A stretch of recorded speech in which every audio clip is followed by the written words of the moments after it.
You are Locked On Ole Miss, your daily podcast on the Ole Miss Rebels. Part of the Locked On Podcast Network, your team every day.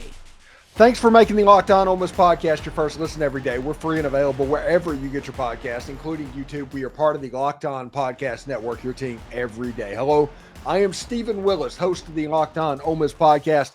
He is Tom Vanderford in for his weekly slot. This one is going to air on Sunday night. We're moving around trying to find the correct place in the offseason for Tom. Tom, how you doing, buddy? Hey, I'm doing great, man. Man, it's pretty interesting because everybody's kind of winding down the transfer portal. Ben Bell committed to Virginia Tech. We'll find out. By the time this airs, we have found out where Thaddeus Dixon has gone. But the transfer portal may not be done. And this is the reason that I think that is the case. The last day for drop ad at Ole Miss is February 2nd. For instance, Jackson Dart arrived when he went to Ole Miss on January 31st. This isn't over. They are going to push it till the end. And if a professional team in the NFL decides to hire a college coach, say you hire Deion Sanders, say you hire Marcus Freeman, say you hire Matt Campbell at Iowa State, it's going to trigger another round of transfer portal windows being open, for which Ole Miss is open for 10 more days or so, being able to take athletes in that portal window. In other words, Tom, we are basically one owner deciding, hey, Jerry Jones deciding, hey, Deion Sanders is the guy, from all sorts of chaos breaking out. Yeah, if that happened and Deion takes his entourage with him, who knows? We may get Otis finally, or we may not. You never know. Yeah, when looking at it, there's these NFL hires can change absolutely everything. And Marcus Freeman going to Chicago, I think there's a little bit of juice behind that. But he would not leave until after his national championship game for obvious reasons. So I think we might wake up on January 21st and be in a completely different world because of these transfer portal windows opening up. I think you're exactly right. Most of my family, they're Notre Dame fans, and they think he's going to stay forever. And I just don't know about that. I mean, it's going to be hard. So it's kind of a thing. It would kind of be hard for somebody to say no to the Chicago Bears, even the coach of Notre Dame. I agree. And it's interesting, we're looking at it like Ben Bell committed to Virginia Tech. I talked about how he would be interesting for Ole Miss as well. But whenever you look at these other NFL coaches, you mentioned Jaheim Otis going out there where Deion Sanders is potentially and coming back. Maybe you get Jaheim Otis for a little bit of a discount because of the time frame that he is under wanting to go through spring practice. There's a whole lot of stuff that could open up over the next, honestly, 2 weeks of what's going on. Yeah, I'm telling you, it's going to be exciting. It's been exciting. I can remember years ago where we had this big, huge dead spot. You played your bowl game and then you waited patiently for signing day. Well, all that stuff is went by the wayside. And isn't there another portal after spring training? It is, but the hit rate on second transfer portal kids, especially for a one and done, is not very high. You might find somebody that can help you out next season. Yeah. But anybody that signs in that period pretty much isn't going to help you in 2020. Right. Yeah. Because most of those guys don't like the depth chart coming out of the spring and they decide to go somewhere else. So, but it's exciting seeing how they put a roster together, and I saw your teaser today. I haven't watched it yet about why our schedule looks good for 2025. It's basically the same schedule as far as SEC goes. We just swap home and away. So that's good. We get Florida at home. LSU at home. LSU at home. Those are Arkansas huge. at home. Yeah. Arkansas at home. Those are huge. The road games include Kentucky and Mississippi State, the Yep. two bottom teams in the SEC. Yes, I know what happened in the Kentucky game this year, so everybody avoid the comments on that. The road game at Georgia, which that Georgia game, whether it's at home or on the road, is always going to be difficult. Yeah. And you've got the one tricky game of a road game at Oklahoma. Ask Alabama. Yeah, exactly. But there is no swamp. There is no Tiger Stadium with a home game against the Georgia Bulldogs that you had to navigate, and a road game at South Carolina, which, hey, they were supposed to be a pretty good team, even though Ole Miss went in and popped them. The schedule is setting up very favorably for Ole Miss. Now, Ole Miss lost a lot of talented guys. Yeah. This isn't the 24 team. This is still going to be a really good team, but if last year's team had this schedule, they would have made the playoffs. I agree.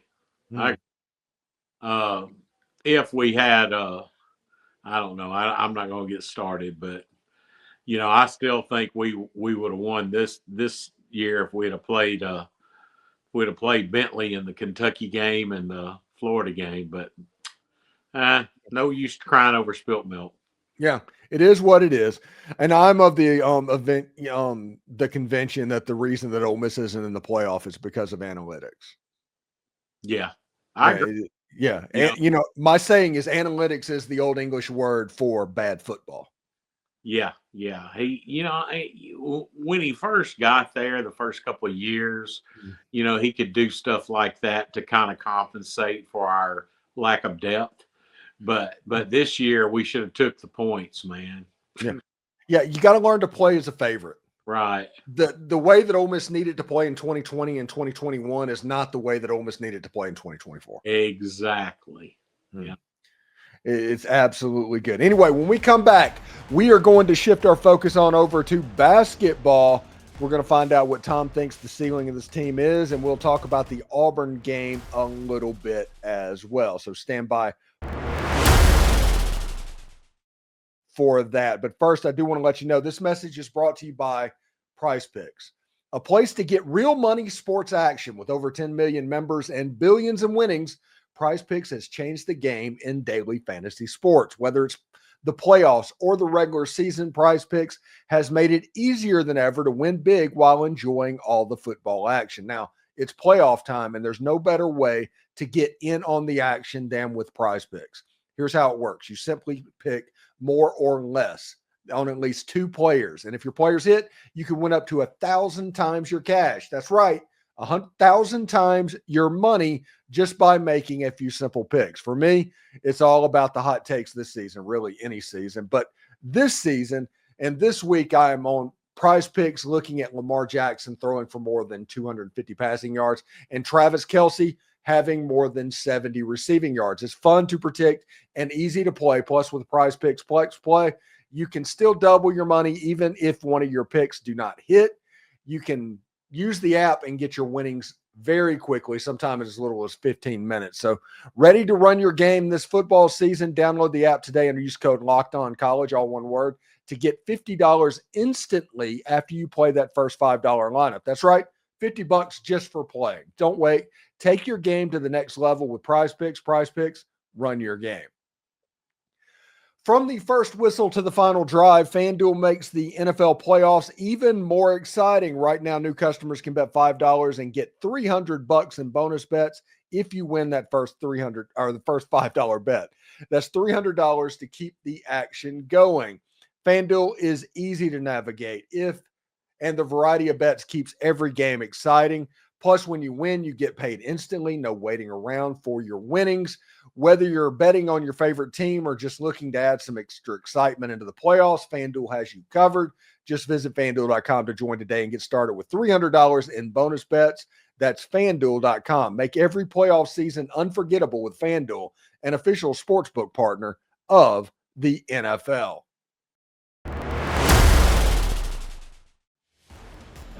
All right, coming back, we're going to change the tune over to basketball with Tom Vanderford. Big win on Tuesday against Alabama that kind of changed the trajectory of where this Ole Miss could be. And everything that we're going to talk about is basically irrespective to the Mississippi State game that happened yesterday. Right. Coming in this, what do you think the ceiling is for this basketball team? What do you think it looks like moving forward? And maybe give in your mind a one-loss record at the end of the SEC season for Ole Miss. Well, I think all of us at the beginning of the season would have took an 8-8 SEC record. 8-10. 8-10. There's 18 games this year. Oh, there are 18. Why did I think 8-8? Goodness gracious. Yeah, we've moved up. We've added 16 teams in the SEC. Oh. Yeah. I can't keep up. But yeah, so we went on the road and beat Alabama. They're a top 5 team, first time we've ever done that. So I really think we might end up a 4 or 5 seed in the tournament. That's my opinion. Yeah, the last time we were that high, okay, everybody, I understand me saying this, but the last time Ole Miss had a seed like that was the Valpo game. Yeah, I know. Yeah, but you got to bring it up. Right. That's also Keith Carter was involved in that team as well. But I kind of agree. I think in the SEC, the minimum, the floor that should be the expectations of the fan base is probably 10-8. Yeah. And I think 12-6 is more than possible for this basketball team. Oh, I do too. They're playing lights out. I bet they wish they'd had the Memphis game back. But yeah, they're playing lights out. Yeah. You might wish they had the Memphis game back and people talking about that. If the Memphis game is what gave us the Alabama game, I'll take the Memphis game every day of the week. Yeah, that's true. That's true. Those guys played some awesome defense. That's the best defense I've seen since Rod Barnes, and that's a long time ago. Yeah, I was talking with Tim Thomas on the show on Friday, and he mentioned it reminded him a little bit of those Bob Weltlich teams way back with John Stroud and Carlos Clark and all those guys. And I think they held Kentucky to like 48 points one game. And it's funny, and the reason I bring that up is that Bob Weltlich and Chris Beard, they're both from the Bobby Knight tree. Yeah. So there's some similarities. Exactly. And Stroud and those guys won the SEC tournament. So Tim Thomas was on that team. Yeah. He talks about that all the time, and that's okay. He deserved the right to do that. That's right, man. It's better to be a has-been than it never was. That's right. Yeah. It's I can't talk about cutting down the nets in an SEC tournament. I can't talk about that. No, I can't either. No. But Tim can talk about that, and he should talk about that literally every time he's on the air because he earned that. That was his day. That was awesome. That is correct. So another thing is the Auburn game is already completely sold out. There's going to be a lot of sellouts in the very near future for Ole Miss basketball games, just so everybody is aware. But the Auburn game is sold out. I'm sure there's some Auburn people that's going to be at that game because they travel very well because it's so hard to get a ticket to a game in Neville Arena in Auburn. But that's a stripe out game for Ole Miss. They're going to try and do the stripe out thing in basketball, and I wonder what that's going to look like. I don't know. I'm excited about it myself. I think that the atmosphere is going to be electric. I wouldn't be surprised if we don't see a special appearance by Marshall Henderson since it's Auburn. And I'm just looking forward to it, man. For the first time in a long time, I look forward to watching Ole Miss basketball. Yeah, and also, by the way, everybody's focused on that Auburn game because they're 4-0 and they're just an unbelievable basketball team. They just are really, really good. But right before the Auburn game, Ole Miss plays Texas in the Pavilion. Yeah. You think that's going to be a pretty big game for Chris Beard? Oh, gosh, yeah, of course it is. Yeah. Yeah. So that's a pretty nice week for Ole Miss basketball. And I'm seeing how it's lining up. And what games are you looking forward to on your schedule? Because if you look at Ole Miss's basketball schedule is hard. They have the hardest schedule in the entire country. But trust me when I say this, it could be harder. You get Tennessee at home. You get Florida at home. You get Kentucky at home. Yep. All of those are beneficial. You're going on the road to Missouri. That's going to be hard. South Carolina is going to be a difficult place to play as well. You've got the game at the Hump. You've got the game against LSU. All of this, I think, and you've already gone up to Bud Walton for Arkansas.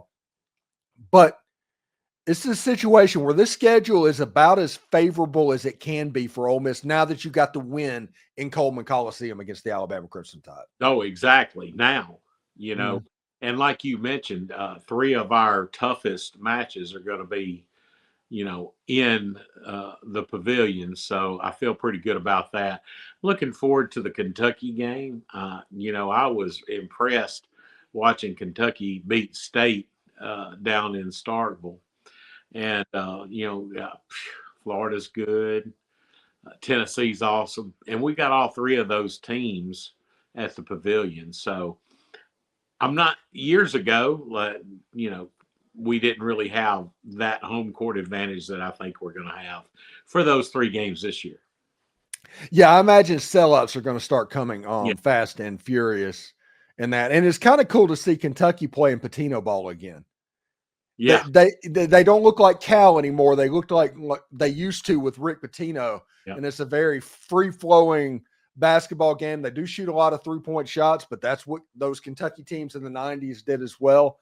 The Kentucky being Kentucky is interesting. And, Missouri went down and beat Florida in Florida after Florida beat Tennessee by 30 points. Well, the SEC is the toughest basketball conference in America, and that's different. When I was a kid growing up, you had the Big East, you had the ACC, you had the Pac-12, and, 1 or 2 teams from the SEC, and things have changed drastically in the college basketball landscape.